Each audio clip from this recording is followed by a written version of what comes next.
Após divulgação de imagens de câmeras internas do dia 8 de janeiro, o governo muda a estratégia e apoia a abertura da CPMI. Em Portugal, o presidente Lula se reúne com empresários e volta a criticar a taxa de juros do Brasil e as privatizações. E você vai ver também. Embraer assina com Portugal para produzir avião Super Tucano no padrão da OTAN. Polícia Federal adia depoimento de Anderson Torres por estado de saúde delicado. Mercado financeiro eleva a estimativa de inflação para 2023 e projeta alta maior na atividade econômica. Disney inicia nova leva de demissões para economizar 55 bilhões de dólares em custos. Agora no Jornal das 18h30. Olá, boa noite. São 18 horas e 33 minutos pelo horário de Brasília. Boa noite. Você acompanha agora as principais notícias do Brasil e do mundo desta segunda-feira. Com a divulgação das imagens da invasão ao Palácio do Planalto em 8 de janeiro, que acarretaram na renúncia do ex-ministro do GSI, Gonçalves Dias, o governo mudou a estratégia em relação à instalação de uma CPMI dos atos extremistas e quer garantir o comando dos trabalhos. Com o apoio da base, a expectativa é que a leitura do pedido de instalação da comissão seja feita na próxima sessão do Congresso, marcada para quarta-feira. Novas imagens dos atos de 8 de janeiro repercutiram nas redes sociais. O circuito de câmeras do Palácio do Planalto mostra o momento em que um vândalo espera o fotógrafo se posicionar para chutar a porta do gabinete da presidência. Integrantes do grupo também cumprimentam o profissional.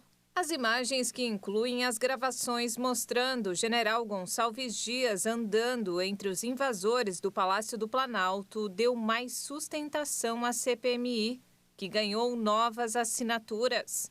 A última atualização do autor do requerimento, o deputado André Fernandes, contabilizava 218 deputados federais e 37 senadores. Até então, o governo tentava esvaziar o pedido com negociações para a retirada de adesões.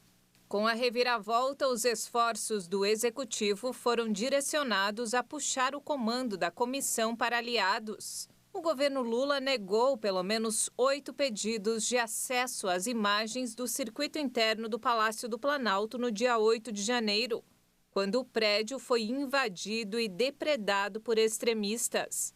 A gestão petista queria manter em sigilo por 5 anos as cenas captadas pelo sistema de segurança do prédio. No terceiro dia de visita oficial em Portugal, o presidente Lula se reuniu com empresários na manhã de hoje e voltou a criticar a taxa de juros do Brasil e as privatizações. Lula participou na manhã de hoje da abertura de um fórum empresarial em Matosinhos, no norte de Portugal. O evento contou com a presença de cerca de 200 executivos.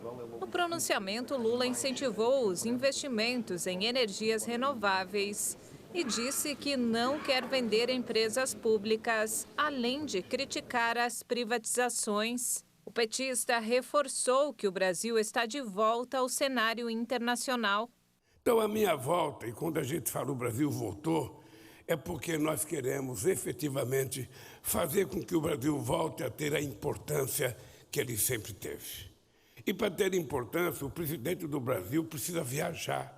O Brasil está preparado para voltar a ser um país atraente. Durante o encontro, Lula também voltou a criticar o nível atual da taxa básica de juros, que está em 13,75% desde agosto de 2022. O Banco Central garante que a medida é necessária para controlar a inflação. Esta é a 5ª viagem de Lula ao exterior desde que assumiu o poder em janeiro deste ano, sendo a primeira para a Europa. O petista segue para a Espanha na terça-feira, onde deve participar de reuniões com o presidente do governo, Pedro Sánchez. E ainda na visita ao país europeu, Lula voltou a atenuar declarações polêmicas que havia dado sobre a guerra na Ucrânia. Em entrevista exclusiva à TV portuguesa RTP, o petista disse que nunca pediu que a União Europeia e os Estados Unidos tivessem uma postura diferente em relação ao conflito. Lula afirmou apenas querer que se fale em paz e defendeu uma solução negociada entre Rússia e Ucrânia. Em viagem à China no início do mês, Lula havia afirmado que a Ucrânia também era responsável pela guerra, acrescentando que a Europa e Estados Unidos estimulavam o conflito. A fala gerou forte reação negativa, tanto de europeus como de americanos. A Casa Branca considerou o posicionamento de Lula sobre o conflito como profundamente problemático e equivocado, repetindo propaganda da Rússia e da China. A Embraer anunciou hoje um acordo para produzir o avião militar A-29N Super Tucano em Portugal. A aeronave de ataque leve atende aos requisitos operacionais da OTAN, a Organização do Tratado do Atlântico Norte. O acordo foi anunciado em um evento que contou com a presença do presidente Lula e do primeiro-ministro de Portugal, António Costa. A cooperação será entre a Embraer e as empresas aeroespaciais. A aeronave é equipada com sensores e armas de última geração, incluindo um sistema eletroóptico infravermelho com designador de laser, óculos de visão noturna, comunicações seguras de voz e dados. O preço estimado de acordo com a configuração é de 10 milhões de dólares, o equivalente a 50 milhões de reais. A Embraer também fabrica em Portugal o cargueiro militar KC-390. O presidente Lula sancionou a lei que flexibiliza e aprimora as condições de contratação e de renegociação das operações do Programa Nacional de Apoio às Microempresas e Empresas de Pequeno Porte. A lei, que amplia para 72 meses o prazo das linhas de crédito do programa, havia sido aprovada pelo Congresso Nacional no final de março e foi sancionada sem vetos. A norma também amplia o prazo para a renegociação extraordinária de débitos no âmbito do Fundo Constitucional de Financiamento do Norte, Nordeste e do Centro-Oeste. As operações de crédito podem chegar a até 30% do faturamento anual das empresas, limitado a R$ 150 mil por CNPJ, segundo a capacidade de pagamento. O prazo atual em vigor era de 48 meses, prorrogáveis por mais 12. O prazo de carência mínima é de até 12 meses para o início do pagamento das parcelas do financiamento. O Pronamp foi criado em 2020 como resposta aos efeitos da pandemia da Covid-19 para ampliar a oferta de crédito para as empresas de pequeno porte. O presidente da Câmara, Arthur Lira, distribuiu hoje aos líderes da Casa a pauta de projetos a serem votados nesta semana. Dentre eles está o que suspende trechos do decreto do saneamento publicado por Lula. Os artigos são os que tratam da regionalização dos serviços do saneamento, em especial um dos pontos centrais do decreto de Lula e alvo de maior crítica, a possibilidade de contratação direta de empresas sem licitação. A Câmara optou por incluir na pauta um projeto que suspendesse apenas trechos do decreto e não ele inteiro, por considerar que, desse modo, evitaria maiores polêmicas com o governo. E a Polícia Federal adiou o depoimento do ex-ministro da Justiça e Segurança Pública, Anderson Torres, que estava marcado para hoje à tarde. A PF atendeu a um pedido da defesa de Torres, que alegou que o ex-ministro teve drástica piora no estado emocional depois de ter o pedido de revogação de prisão negado. O depoimento havia sido determinado pelo ministro do STF, Alexandre de Moraes, no caso que investiga a intervenção de Torres nas operações da Polícia Rodoviária Federal no segundo turno das eleições. A nova data do depoimento ainda não foi marcada. Anderson Torres está preso desde 14 de janeiro por suposta omissão nos atos de vandalismo de 8 de janeiro. Os planos de saúde e dentais registraram o pior lucro líquido da história desde 2001. O resultado despencou 34% e fechou o ano de 2022 em R$ 2,5 milhões. A Agência Nacional de Saúde Suplementar, a ANS, destacou que o prejuízo operacional foi parcialmente compensado pelo expressivo resultado financeiro de 9 bilhões e 400 milhões no ano, reflexo do aumento das taxas de juros que remuneram as aplicações financeiras das operadoras. A queda vem sendo observada desde 2021, com as operações de assistência à saúde, especialmente nas operadoras médico-hospitalares. O déficit operacional foi de 11 bilhões e meio após a pandemia de Covid-19. Ainda segundo a agência, os resultados do setor são explicados pelo aumento dos custos, embora menos frequente, também podem ser gerados pela queda ou estagnação das receitas. A empresa que registrou o maior prejuízo em 2022 foi a Amil, seguida pela Prevent Senior e MetLife. O número de beneficiários em planos médico-hospitalares aumentou de 47 milhões em dezembro de 2019 para 50 milhões e 400 mil em dezembro de 2022, desde o começo da pandemia. E veja a seguir, mercado financeiro eleva a estimativa de inflação para 2023 e projeta alta maior na atividade econômica. E ainda, a Disney inicia nova leva de demissões para economizar 55 bilhões de dólares em custos. Nós voltamos em instantes. Até já!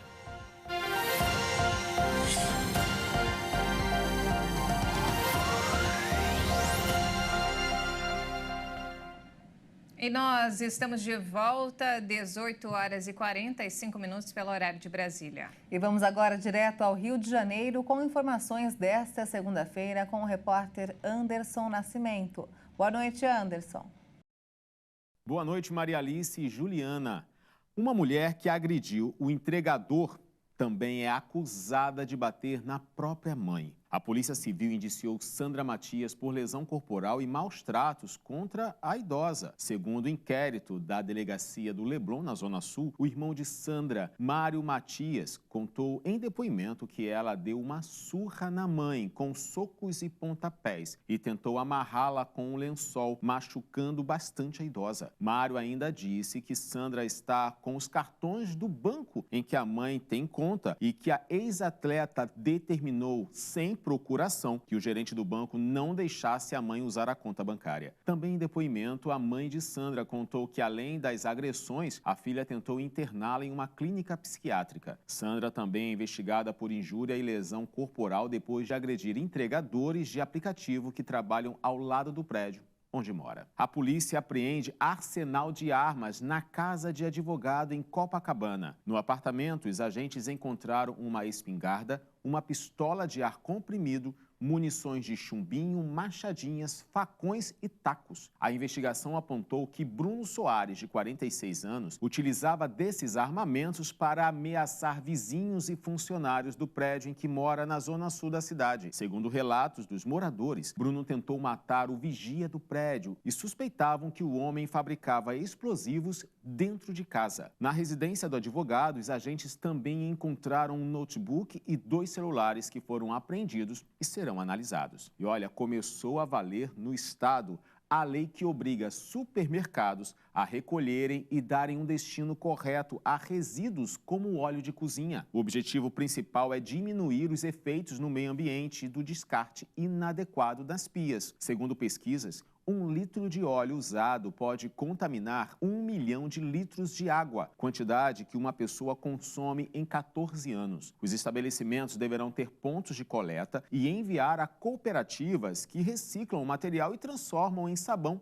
e tinta. Bom, é melhor a gente ficar atento para que não prejudiquemos ainda mais o meio ambiente, mas façamos a nossa parte. Eu fico por aqui e amanhã eu volto com mais notícias do Rio. Até lá.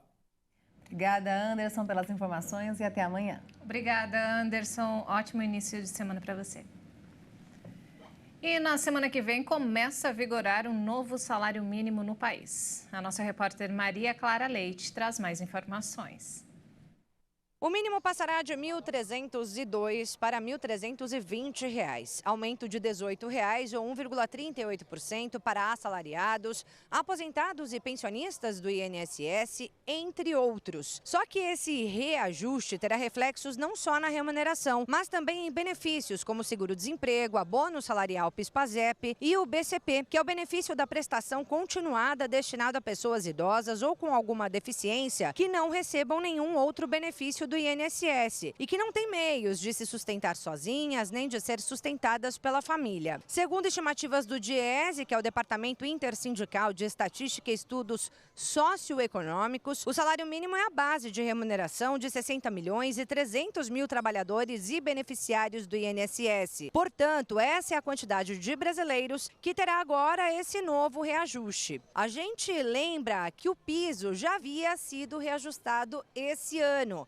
Em 1º de janeiro de 2023, houve um aumento de R$ 90, quando o mínimo passou de R$ 1.212 para R$ 1.302. E vamos agora ao mercado financeiro. O dólar fechou a sessão desta segunda-feira em baixa. Investidores ficaram de olho no início do percurso do arcabouço fiscal no Congresso Nacional e seguem atentos a eventuais sinais sobre os juros nos Estados Unidos, com divulgação de novos dados econômicos previstos para esta semana.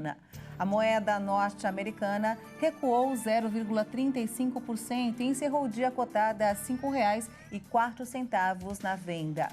O mercado financeiro elevou a estimativa de inflação para 2023 e também projeta alta maior na atividade econômica.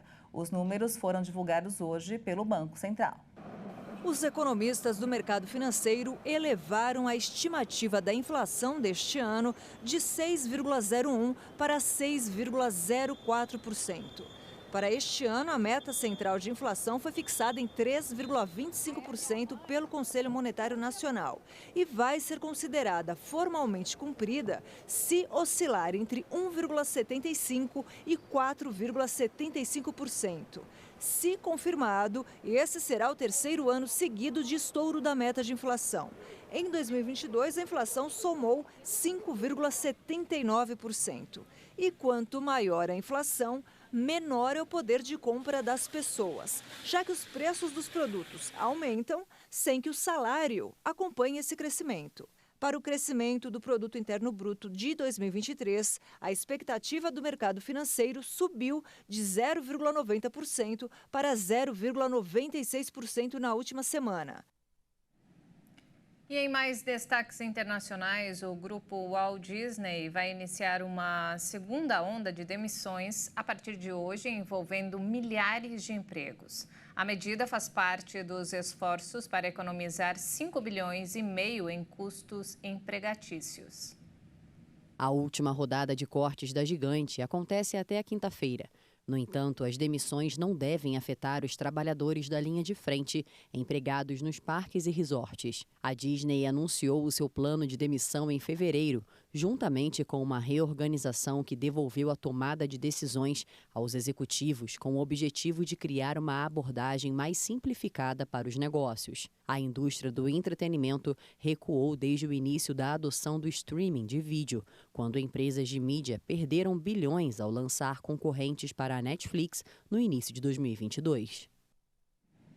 O ministro das Relações Exteriores da Rússia, Sergei Lavrov, disse hoje ao Conselho de Segurança das Nações Unidas que o mundo chegou a uma situação mais perigosa do que durante a Guerra Fria.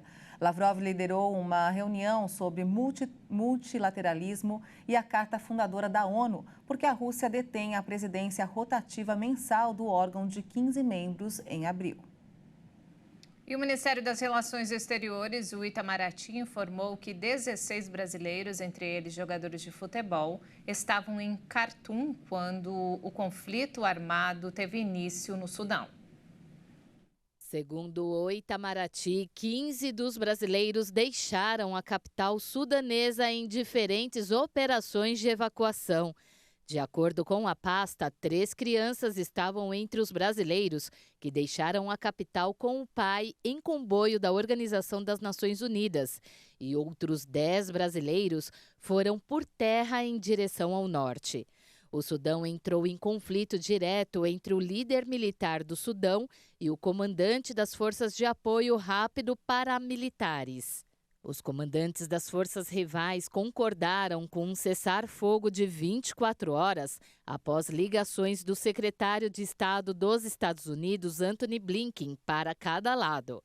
A brecha possibilitou a evacuação de pessoas para fora do país ou para regiões mais distantes do conflito.